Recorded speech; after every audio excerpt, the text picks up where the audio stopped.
ጌታ ኢየሱስ ክርስቶስ ይሄን ቀን ለኛ ልዩ ቀን አድርጎ በህይወታችን ውስጥ ያተመበት ቀን ነው። ምክንያቱም አምላክ የነበረው እግዚአብሔር የነበረው ኢየሱስ ክርስቶስ ከኛ ጋር የተቀላቀለበት ሰው ሆኖ ሰው የሆነበት ሃሌሉያ ሰው ሆኖ ከሰው ጋር የኖረበት ቀን ይሄ ቀን ነው። አሜን። ልዩ ቀን ነው ለኔ። አሜን ነው ወይ? ኢየሱስ ያድናል። ኢሳይያስ ምዕራፍ 9 ቁጥር 6 አነባ። በማንበብ አሽዬ ይተባበረኛል እኔ ከምቸገር። ኢሳይያስ ምዕራፍ 9 ቁጥር 6 የመልእክቴ ርዕስ መጽሐፍ ለምትፈልጉ ሰዎች ተወልዶ ወለደን። ተወልዶ ወለደን። ክብር ለጌታ ይሁን። እሺ ሕፃን ተወልዶልናልና ወንድ ልጅም ተሰጥቶናልና አለቅነትም በጫንቃው ላይ ነው ይሆናል። ስሙም ድንቅ መካር፣ ኃያል አምላክ፣ የዘላለም አባት፣ የሰላም አለቃ ተብሎ ይጠራል። ድገመው እንደገና ስልት ድገመው። ሕፃን ተወልዶልናልና ወንድ ልጅም ተሰጥቶናልና አለቅነትም በጫንቃው ላይ ይሆናል። እዚህ ስፍራ ላይ ኢሳይያስ ይሄንን ትንቢት ሲናገር ገና ከስንት መቶ ዓመት በኋላ የሚፈጸምን ትንቢት ነው የሚናገረው። የሚገርመው ነገር ኢሳይያስ ይሄንን መልእክት የተናገረው ዳይሬክት ስለሚመጣው ስለሚወለደው ስለ ኢየሱስ ነው የተናገረው። በመጀመሪያ ሲናገር እንዲህ አለ፣ ወንድ ልጅ ሕፃን ተወልዶልናል አለ። ኦኬ፣ ሕፃን አንድ ቤቱ ሲወለድ ሰው ሁሉ ሴሌብሬት ያደርጋል። እናት አባት በተለይ የሚሰማቸው ፊሊንግ ከባድ ነው። የሚሰማቸው ፊሊንግ ከባድ ነው። ለሆነ ፐርሰን አይደለም ሕፃን ተሰጥቶናል ያለው፣ ለዓለም በሙሉ ነው። ኢሳይያስ ሲናገር ሕፃን ተሰጥቶናል አለ። ኦኬ፣ በዚህ ሴሌብሬት አድርገን ሳንጨርስ ወንድ ልጅ ተወልዶልናል። ይሄ ወንድ ልጅና ሕፃን የሚለውን ነገር ትንሽ ላብራራው። ወንድ ልጅ ማለት አብ እግዚአብሔር አብ የመጨረሻ ስጦታ አድርጎ ከዛሬ 2000 ምናምን ዓመት በፊት ከድንግል ማርያም በበረት ተወልዶ ተጠቅልሎ በጨርቅ በከብቶች በረት ውስጥ ተኝቶ የተሰጠን ስጦታ ነው፣ ሌላ አይደለም። አሜን ነው ወይ? ክብር ለኢየሱስ። ወንድ ልጅ ተሰጥቶናል አለ። እግዚአብሔር አብ ሲወደን ለአንዴና ለመጨረሻ ጊዜ የሰጠን ስጦታ ምንድነው ካላችሁ ወንድ ልጁ። ሃሌሉያ ሃሌሉያ። ኦኬ፣ ይሄ ወንድ ልጅ የተሰጠን ወንድ ልጅ ምን አይነት ነው ካልን ምን አይነት ነው ካልን ይሄ ወንድ ልጅ ይላል ኢሳይያስ አለቅነት በጫንቃው ላይ ነው። ማክራላቫዲያስ እስኪ የተሰጠን ኪንግ ኦፍ ኪንግ ነው በሉ። የተሰጣችሁ ንጉስ አይደለም። የተሰጣችሁ አንድ ተራ አይደለም። የተሰጣችሁ የነገስታት ንጉስ ነው። ኪንግ ኦፍ ኪንግ ነው አለ። ሃሌሉያ። ራሱ ሲሰጠን ጊፍትድ የሆነ አውቶሪቲ አለው አለ። በጫንቃው ላይ ስናየው ስልጣን ይታየኛል አለ። ምን አይነት ስልጣን? የሚገዛ ስልጣን፣ የዘላለም ስልጣን፣ ከነገስታት ሁሉ በላይ ንጉስ የሚያደርግ ስልጣን ይዞ የተወለደ ሕፃን ነው። ሃሌሉያ ሃሌሉያ። ዛሬ ሁላችሁ ይሄንን ቃል አስገብቼባችሁ ሄዳለሁ። በዚህ ቃል ደውል ሳምንቱን ሙሉ ወሩን ሙሉ አመቱን ሙሉ ድል ታደርጋለህ። አምላኬ ይሄ ነው ትለዋለህ። ለመከራው ለችግር ተሳየዋለህ።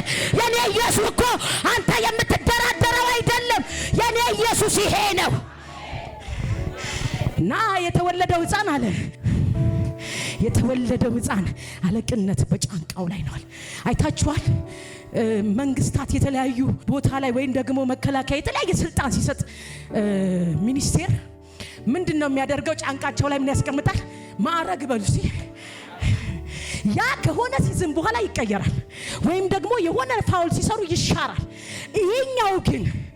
ይሄኛው ግን ባይዘው ጌታ ኢየሱስ ክርስቶስ ከተወለደ በኋላ አይደለም የሆነው ባለስልጣን የሆነው ሆኖ ነው የተወለደው። እስኪ ሆኖ ተወልዷል በሉ። እና የሚገርመው ኢሳይያስ ሲናገር በጣም ኩል በሆነ መልኩ በጣም አሳምሮት በጣም እኛን ሊገዛ በሚችል አይነት ሁኔታ ሰዎችን ልብ አትራክት ሊያደርግ በሚችል ሁኔታ አሳምሮ ይገልጸዋል። ይሄ የተሰጠን ሕፃን የተሰጠን ወንድ ልጅ ተራ አይደለም። ልክ የሆነ ሕፃን ተወልዶ እዛ ጋር የሆነ ነገር ብቻ እንደሚቀር አይደለም። ይሄኛው ከዛ ያልፋል። እንዴት ነው የሚያልፈው? ራሱ አለቅነት በጫንቃው ላይ አለ። ሃሌሉያ ሃሌሉያ። የነገስታት ንጉስ ነው፣ ገዢ ነው፣ አምላክ ነው። ከዛ ቀጠልና አስፈላጊ ከሆነ ስሙን ልንገራችኋል።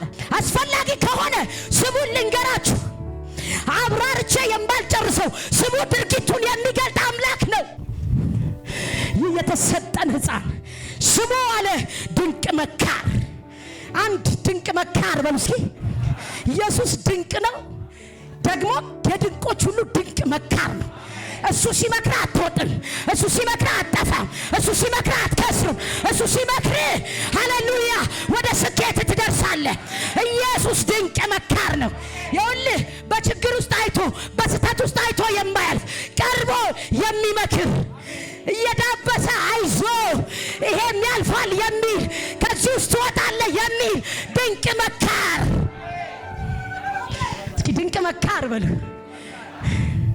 እናንተ። ኢየሱስ ብቻ ነው አርምትል። ኢሳይያስ በጣም ነው ስሙን ያብራራ። ድንቅ መካር ነው አለ። ይቀርብሃል ስታዝን፣ ስትቸገር፣ ስትደክም፣ የሆነ ነገር ስትገባ ሊያወጣክ ይገባል። አሜን አሜን። አንዳንድ ጊዜ ኢየሱስ ክርስቶስ ከመከራ ብቻ የሚያወጣ ይመስለናል። ከመከራ ማውጣትና መከራ ውስጥ አብሮ መግባት ይለያያል። ሃሌሉያ። ባለበት ሲቹዌሽን ውስጥ ባለበት ሁኔታ ውስጥ ገብቶ ይመክራል። ድንቅ መካር አለ። ከዛ ሲቀጥል ኃያል አምላክ ነው። ማንም ሊገዛው፣ ማንም ሊቋቋመው፣ ማንም ሊያሸንፈው አይችልም። እሱ ከሌሎቹ አማልክት የበረታ ነው። ምንድነው ሲባል ኃያል። እስኪ ኃያል አምላክ በሉ። የኔ አምላክ በሉ። ኃያል አምላክ ነው። በዘመናት መካከል አይሸነፍም፣ እያሸነፈ ይኖራል። አይገዛም፣ እየገዛ ይኖራል። ይሄ ከገባችሁ አለቀ። ኢየሱስ ላይ ርፍ። አሜን አሜን። የሚያናውጣችሁ ዛሬ መርዶውን ይሰማል። የሚያናውጣችሁ የሚያስለቅሳችሁ ያንቺ አምላክ የዋዛ አምላክ እንዳልሆነ በዚህ ቀን ላይ የተወለደልሽ ኢየሱስ ድንቅ መካር፣ ኃያል አምላክ፣ የሰላም አለቃ፣ ማክራላፋ ዲያቦስ፣ ሁሉን ጠቅልሎ የሚገዛ ሁሉን በሰላም የሚያስተዳድር እርቅን የሚያደርግ ሰላምን የሚሰጥ የሚታደግ ነው። አሜን ነው ወይ? እና ኃያል አምላክ ነው አለ። ሌላ ሁለተኛ ስሙ ሲቀጥል እንደገና ደግሞ እንዴ የዘላለም አምላክ ነው። አሜን አሜን። ከዚህ ጀመረ እዚህ አቆመ የማይባል አልፋና ኦሜጋ የሆነ ስታዩት ሕፃን ነው፣ ግን እሱ ሕፃን ብቻ አይደለም። ውስጡ ያለው ነገር ይሄ ነው። የዘላለም አምላክ ስታዩ ሰው መስሎ ሊመጣ ይችላል፣ ግን እሱ ሰው ብቻ አይደለም። የዘላለም አምላክ ነው። የነበረ ደግሞ የሚኖር አልፋና ኦሜጋ የሆነ ዘመናት የማይሽሩት ወቅቶች የማያቆሙት በምርጫ ያልወጣ በምርጫ የማይወርድ የዘላለም አምላክ ነው። ሃሌሉያ። እስኪ ኢየሱስ የዘላለም አምላክ ነው። ቀጠለና እንዲህ ያለ የሰላም አለቃ። አሜን አሜን። ይሄ ሕፃን እንዳይመስላችኋል። እሱ ማለት አለ የሰላም አለቃ ነው። የሰላም ኦኬ። እዚህ ጋር ጌታ ኢየሱስ ክርስቶስ የሰላም አለቃ ነው ሲል ምን ማለቱ ነው? ኢሳይያስ ሲናገር የሰላም አለቃ ነው ሲል ገና ኢየሱስ ተወልዶ የሚፈጥረው ሰላም ነው የሚያወራው። ኢየሱስ በተወለደበት ሰዓት በመንግስትና በመንግስት መካከል በእግዚአብሔርና በሰው መካከል ጥል ነበር፣ ከባድ የሆነ ጥል። ኢየሱስ ይሄ የሚወለደው ሕፃን አለ ሲወለድ ያልተግባቡትን ያግባባል፣ ለሞት የሚፈላለጉትን ያስታርቃል። ስለዚህ የጠፋውን ሰላም ራሱ ያመጣዋል። ሰውና ሰውን ያስታርቃል፣ ሰውና እግዚአብሔርን ያስታርቃል። ይሄ የሰላም አለቃ ነው አለ። እዚህ ጋር ቀጠልና ማቴዎስ አንብብልኝ ፈጥነ። ማቴዎስ 1:20 እስከ 23 ድረስ ይሄ ትንቢት ከተነገረበት ሰዓት ወይም ደግሞ ዓመታት ከ700 ዓመት በኋላ ይሄ ትንቢት ነው። በዚህ ጊዜ ኢየሱስ አልተወለደም። በዚህ ጊዜ ይሄ ሕፃን አልተወለደም። ስለሚወለደው ሕፃን ነው ዲፋይን ያደረገው ወይም ደግሞ ያብራራው። ዝም ብሎ ሕፃን መስሎን እንዳናየው፣ ዝም ብሎ ተራ እንደሆነ እንዳንቆጥር፣ የተለየ ሕፃን እንደሆነ እንዲገባቸው ኢሳይያስ ይሄን ትንቢት ተናገረ። እግዚአብሔር ይሄን ትንቢት አየር ላይ አተበው። ይሄ ትንቢት በአየር ላይ ነበር። ለስንት ዓመት ጀምሮ ካላችሁ ለ700 ዓመት ሙሉ ለ700 ዓመት ሙሉ ይሄ ትንቢት ከተነገረ ከ700 ዓመት በኋላ ተገኘች። እና ማቴዎስ ምዕራፍ 1 ከ20 እስከ 23 ስለዚህ ሴት ይናገራል። መንፈስ ቅዱስ መልአኩ ገብርኤል ወደዚህ ሴት መጥቶ ይችን ሴት አናገራት። አንድ ብስራት ይዞ መጣ። ትጸንሻለሽ፣ ወንድ ልጅ ትወልጃለሽ። ምንድነው የሆነው? መልአኩ መጣና ወንድ ልጅ ትወልጃለሽ፣ እንዴት ይሆናል? ይሄን አላቅም፣ ወንድ አላቅም፣ ብዙ ነገር ካለችው በኋላ በጣም ከተከራከረችው በኋላ ይሄንን አላት። የሚያደርገው የእግዚአብሔር መንፈስ ነው። የልዑል ኃይል ይጸልይልሻል ብሎ ሲናገራት ነው የጌታ ባሪያ እንዳፍ ቃል ይሁንልኝ ብላ ከተቀበለች በኋላ ጮኛ ነበራት ማርያም በወቅቱና ዮሴፍ የሚባል እሷ አረገዘች፣ ጸነሰች። ዮሴፍ ሊያገባት አይቷት ቀን የሚቆጥር ለቤተ ክርስቲያን ያሳወቀ ጮኛዋ ነው። አገር ምድሩ የማርያም ጮኛ ነው እያለ ስለ ዮሴፍ የሚያወራለት እጅግ በጣም እግዚአብሔርን የሚፈራ ጻድቅ የሆነ ሰው ነው ጮኛዋ። ግን ድንገት ያልጠበቀው ነገር ቤቱ ላይ ጮኛው ህይወት ላይ ሀፕን አረገ። እርጉዝ ሆና ታየች። ስለዚህ ጮኛዋ ዮሴፍም ጻድቅ ሰው ስለነበረ ሊገልጣት አልወደደምና በስውር ሊተዋት አሰበ ይላል። የሰማይ ፕሮግራም ያንተ የሆነውን ጥቅም አያስቀረው። ክብር ለኢየሱስ ይሁን። እንዳው ወደ በለጠ ብለሲንግ ይነዳሃል፣ ወደ በለጠ ክብር ያስገባሃል። እስኪ የሰማይ ፕሮግራም ያገኘኛል የሚል አሜን ይላል። አልከስርም የሚል አሜን ይላል። እቺ ሴት ያረገዘችው የሰማይ ፕሮግራም ነው። የመለኮትን አጀንዳ ነው የተሸከመች። ግን በጣም የምትወደውን እጮኛ ሊያሳጣት ነው ይሄ አጀንዳ። በስውር ሊተዋት አሰበ ሲል ሰማይ መጣና ፕሮግራሙ የኔ ነው አለ። የለሽም፣ እኔ እጮኛሽን እነግረዋለሁ አለ። እጮኛሽ በፍጹም አይለይሽም። መጣና እሱ በስውር ሊተዋት ባሰበ ጊዜ ይላል። ከዛ ቀጥል እነሆ የጌታ መልአክ በሕልም ታየውና የዳዊት ልጅ ዮሴፍ ሆይ ከእርሷ የተጸነሰው ከምንድነው? ከመንፈስ ቅዱስ ነውና እጮኛህን ማርያምን ለመውሰድ እስኪ አትፍራ በሉ። ከእርሷ የተጸነሰው ከምንድነው አለው? ከወንድ ፍቃድ አይደለም። የጸነሰችው አመንዝራ አይደለም። የጸነሰችው ባልጋብክ አይደለም። የጸነሰችው ከመንፈስ ቅዱስ ነው። ያውም የመለኮትን ፕሮግራም ነው። የሰማይን አጀንዳ ነው። ከዛሬ 700 ዓመት በፊት ኢሳይያስ የተነገረው ትንቢት ነው የተሸከመችው። ዛሬ የዘገየባችሁ ነገር ያገኛችሁ። አየር ላይ የቆየ ትንቢት በህይወታችሁ መፈጸም ይጀምራል።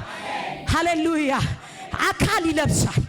እዚህ ቦታ ላይ ከ700 ዓመት በኋላ ያንን ትንቢት መጣና መንፈስ ቅዱስ በማርያም ማህፀን ውስጥ አካል አለበሰው እና አትፍራለው ለመውሰድ ውሰዳት፣ ልጅም ትወልዳለች አለው።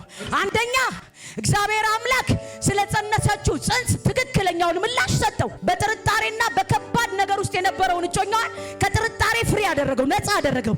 ሁለተኛ የጸነሰችው ጽንስ አለው ካስፈለገ ማብራሪያ ልስጥህ። ሃሌሉያ! ተራ ጽንስ አይደለም። አንተንም ምድርንም የሚባርክ ጽንስ ነው። ያንተንም የምድርንም ታሪክ የሚቀይር ጽንስ ነው የጸነሰችውም አለው። እሺ እርሱም ህዝቡን ከኃጢአታቸው ምን ይላቸዋል? ያድናቸዋልና ስሙን ኢየሱስ ማለት አዳኝ ማለት ነው። እና ጌታ ኢየሱስ ክርስቶስ በዛን ሰዓት በማርያም ማህፀን ውስጥ የገባው ወይም የተጸነሰው አምላክ የሆነው ኢየሱስ ሰው ሆኖ ወደ ሰው እንዲቀላቀል ነው። ሌላ ምንም አጀንዳ የለውም። አምላክ የሆነው ኢየሱስ፣ እግዚአብሔር የነበረው ኢየሱስ። ለዚህ እኮ ነው ዮሐንስ ወንጌል ምዕራፍ 1 ላይ ሲናገር በመጀመሪያ ቃል ነበር፣ ቃልን በእግዚአብሔር ዘንድ ነበር ይልና ራሱ ቃል እግዚአብሔር ነበር ይላል። ዝቅ ብላችሁ ስታነቡ ይላል ጸጋና እውነትን ተሞልቶ በእኛ አደረ። ሃሌሉያ ሃሌሉያ! ይሄ ማለት ጸጋና እውነትን ተሞልቶ በእኛ መካከል ተቀላቀለ። እግዚአብሔር መንገዱ ይሄ ነበር፣ የተቀላቀለበት መንገድ። ስለዚህ የመጣበት ዋና ዓላማ ሰውን ከኃጢአት ለማዳን ነው። ከጎን ያለው ሰው እስቲ ወደዚህ አመለካከት ተመለስ በለው። ተላቀቅ ከምድራዊ በለው። ይባርክሃል። ባርኮ የት ትደርሳለህ? በዚህ ካልተባረክ በምንም አትባረክም። እኔ እውነቴን ነው ልንገርህ፣ እግዚአብሔር በህይወት ይሆናል ብሎ የወሰነው ሁሉ ይሆናል። ምንም ነገር አያስቀረው። አትፈራገጥ፣ አታልቅስ፣ አታለቃቅስ። እግዚአብሔር ይሆናል ያለው ይሆናል። ወደዚህ ዘላለማዊ አጀንዳ ተመለስ። ውበታችንን አንልቀቅ። ውበታችን ኢየሱስ ነው። ኢየሱስ የመጣው አለው አጀንዳው የመጣበት ዋናው ፐርፐስ ዋናው ዓላማ የሰው ልጅ ከኃጢአት ማዳን። አሜን አሜን። ድኛለሁ በሉ እስኪ። ያልዳነ ካለ ዛሬ ይድናል። የዳነ ካለ ግን በዚህ ኮራ ይበል። በቃ ኢየሱስ የመጣበት ዋናው ዓላማ ይሄ ነው። ስሙን ኢየሱስ ትለዋለህ አለ። ቀጥልሽ። በነቢይ ከጌታ ዘንድ እነሆ ድንግል ትጸንሳለች። እዚህ ጋር ማቴዎስ ሲናገር ወደዛ ከ700 ዓመት በፊት ወደ ተነገረው ትንቢት ይመለስና ከኢሳይያስ በመጥቀስ ያስረዳዋል። ድንግል ትጸንሳለች፣ ወንድ ልጅም ትወልዳለች፣ ስሙንም አማኑኤል ይሉታል። እስኪ ከኔ ጋር በሉ አማኑኤል። የተባለውም ይፈጸም ዘንድ ይህ ሁሉ ሆኗል። ትርጓሜውም እግዚአብሔር ከኛ ጋር ነው የሚል ነው። አሜን አሜን። ክብር ለኢየሱስ ይሁን። አላችሁ አይደል? አላችሁ። እዚህ ጋር ትንሽ ልበልና ወደ ቀጣዩ ክፍል አልፋለሁ። ህዝቡን አለ ከኃጢአታቸው ምን ይላቸዋል? ኦኬ ሲወለድ ይሄ ንጉስ ወይም ደግሞ ይሄ ጌታ ሲወለድ ዕብራውያን ወይም ደግሞ አይሁዳውያን አንድ የሚጠብቁት ነገር ነበር። ምክንያቱም በወቅቱ በአስከፊው የሮማ አገዛዝ ስር ስለነበሩ ከዛ የሮማ አገዛዝ ስር ከፖለቲካሊ ኢሹ ነፃ የሚያወጣቸው መስሏቸው ነበር። ስለዚህ በዛ መልኩ እንዳይጠብቁት እሱ የመጣው ህዝቡን ከኃጢአታቸው እስኪ አሜን ክብር ለኢየሱስ ይሁን። የሆነ ፖለቲካሊ ኢሹ ሊያረጋጋ የመጣ አምላክ አይደለም። የሆነን ብሔር ብቻ የሆነን ነገድ ብቻ ከሆነ ስራት ነፃ ሊያወጣ የመጣ አምላክ አይደለም። እሱ ህዝቡን ከኃጢአቱ ነፃ ሊያወጣ የመጣ አምላክ ነው። ክብር ለጌታ ይሁን፣ ክብር ለጌታ ይሁን። ስለዚህ አዳኝ ነው አለ ኢየሱስ። አዳኝ ነው። ከምን ያድናል ካላችሁ ከኃጢአት ያድናል፣ ከበሽታ ያድናል፣ ከየትኛውም እስራት ያድናል፣ ካላችሁበት ወጥመድ ያድናችኋል። ኢየሱስ ያድነኛል የሚል አሜን ይላል አለ ኢየሱስ። ግዴላችሁ ዛሬ ኢየሱስ በቤታችሁ ዕውቅና ያገኝ። የእናንተ ችግር ሁሉ ከቤታችሁ ይወጣል። አሜን አሜን። ጌታ ስሙ ይባረክ። ለዚህ እኮ ነው ኢየሱስ ካለን ነፃ ነን። ሮሜ ላይ ጳውሎስ ሲናገር ሮሜ ምዕራፍ 8 ቁጥር 2 ላይ እንዲህ አለ፣ በክርስቶስ ኢየሱስ ላሉ አሁን ኩነኔ የለባቸው ማለትና በክርስቶስ ኢየሱስ ውስጥ ያለው የሕይወት መንፈስ ከኃጢአትና ከሞት ነፃ አውጥቷቸዋል። አሜን አሜን። እስኪ በክርስቶስ ኢየሱስ ውስጥ ያለው በሉ የሕይወት መንፈስ ከኃጢአትና ከሞት ነፃ አውጥቶኛል። ኢየሱስ ያድናል፣ ኢየሱስ ያድናል። ክብር ለኢየሱስ ይሁን። ጅራ ኢየሱስ ዋናው ኢየሱስ የመጣው ለዚህ ነው። ቢያምህም ተቀበለው፣ ጭጭ ብለው ውሰደው። ኢየሱስ ለዚህ ነው የመጣው። ምንም አልሰብክህም። አንተን አበልጽጎ አበለጻጽጎ እዚህ ጋር አስፍቶ ሊያስቀምጥ አይደለም፣ ከኃጢአት ሊያድን የመጣው። እነዛ የጠበቁት ሌላ ስለነበረ ከኢየሱስ ጋር ተላለፉ። አያችሁ፣ የዛ የነሱ ያገራቸው ንጉስ ሆኖ መሪ ሆኖ ሮማውያንን ጭፍጭፍ አድርጎላቸው እነሱን ቶፕ የሆነ ስልጣን ላይ አስቀምጧቸው ትልቅ የሆነውን የሮማ ብልጽግና የሮማ ሀብት ሰጥቷቸው ሽር ጉድ እያሉ ንጉስ ሺዓመት ንገስ እያሉ ሊኖሩ ነው የፈለጉት። አከስ እንጅሩ አከስ። ኢየሱስ ለዛ አልመጣም።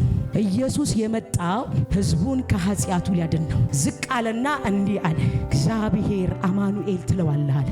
አማኑኤል ማለት ትርጓሜውም እግዚአብሔር ከኛ ጋር ነው። አሁን ይሄ ማህፀን ውስጥ ነው ያለው። ኢየሱስ ማህፀን ውስጥ ነው ያለው። አምላክ ነበር፣ መጣ፣ ትንቢት ሆነ። ትንቢቱ ለ700 ዓመት አየር ላይ ቆየ። ከዛ በኋላ ደግሞ ኢየሱስ ክርስቶስ ከድንግል ማርያም ማህፀን ውስጥ ገብቶ ያ ለ700 ዓመት አየር ላይ የቆየው ትንቢት ድንግል ማርያም ማህፀን ውስጥ ስጋ ለበሰ። ከዛ ስለዚህ ጽንስ ተናገረ። ስሙ አማኑኤል። ኦኬ፣ እንዴት ነው አማኑኤል ማለት? እግዚአብሔር ከማን ጋር ነው? እግዚአብሔር መጣና በማህፀኗ ሲቀመጥ ከዛ ተወልዶ ከማን ጋር ሆነ? ከሰው ጋር ሆነ። በድንግል ማርያም ማህፀን ውስጥ አልፎ ከሰው ልጆች ጋር ተቀላቀለ። እግዚአብሔር ከኛ ጋር ነው የሚለው አመጣጡ ይሄ ነው መንገዱ። አማኑኤል የሚለው የስሙ ትርጉም ራሱ እግዚአብሔር ነበር። እግዚአብሔር ነው ራሱ አማኑኤል። ኦኬ፣ እግዚአብሔር ራሱ ያ የነበረው እግዚአብሔር በድንግል ማርያም ማህፀን ውስጥ ሰው ሆነ። ከዛ በኋላ ከሰው ጋር ተቀላቀለ። ሃሌሉያ ክብር ለኢየሱስ ይሁን። የተቀላቀለውን ደግሞ አንድና አንድ ህዝቡን ከኃጢአቱ ነፃ ለማውጣት